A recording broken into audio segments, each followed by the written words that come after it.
And whene'er he lacks, upon our backs fresh loads he deigns to lay, we're far too low to vote the tax, but not too low to pay.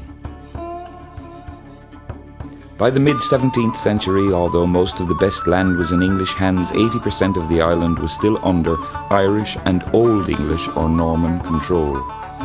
However, the country was administered by Dublin's New English, who seemed to regard the Irish as little more than a source of taxation to boost the coffers of their English king.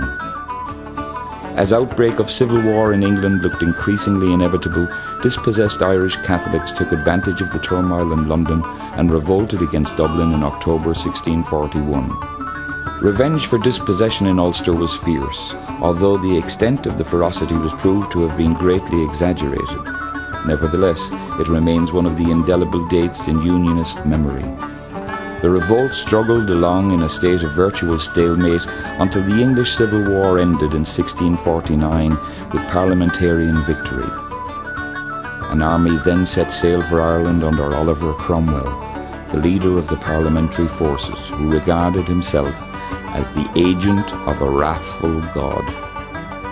At Drogheda, he slaughtered women, children and even babies, and his report to Parliament boasted that his army put to the sword about 2,000, a righteous judgment of God upon those barbarous wretches.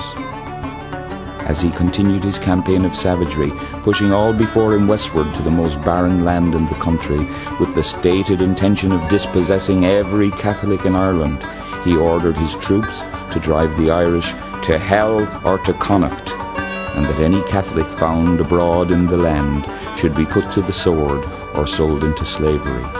Cromwell's adventurers, his most loyal officers and supporters, were given or sold for nominal fees over 11 million acres of confiscated land and formed what would become known as the Protestant Ascendancy.